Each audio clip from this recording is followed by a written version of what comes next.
Try nating suklayin yung buhok ko kung madali. Wow! Ayaw kong napapatid yung buhok ko. And napakaraming magagandang review dito sa Bremod 10-in-1 Hair Cream Serum. So, ita-try din natin siya. So, kakatapos ko lang maligo, ayan. Ang gulo ng buhok ko. Kung kilala mo ko or madalas kang nanonood sa mga vlogs ko, alam mo na hindi ako nagsusuklay ng buhok kapag basa pa.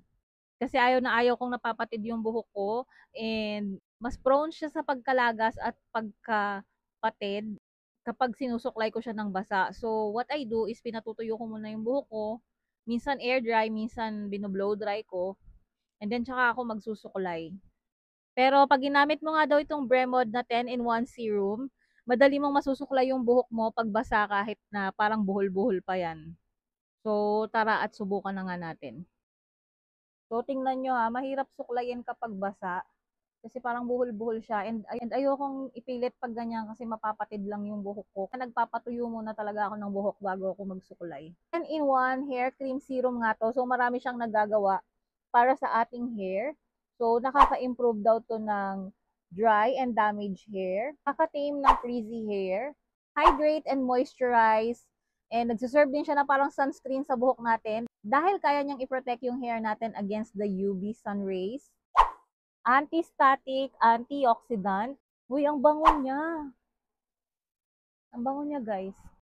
So, deeply nourish and condition hair. Nakaka-strengthen din siya ng ating hair. Napiprevent din niya yung split ends.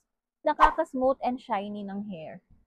So, i-apply mo to habang basa pa yung buhok mo or towel damp yung hair mo. Just make sure na malagyan mo lahat ng hair strands mo. Ang bango niya. So, first time ko lang gamitin to. Hindi ko pa alam kung kailangan mo pa ba mag-conditioner kapag gumamit ka nito. Or pwedeng ito na lang. Pero ito hindi na siya binabanlawan. Nilalagay na lang siya sa hair ng ganyan. And hahayaan mo na yan.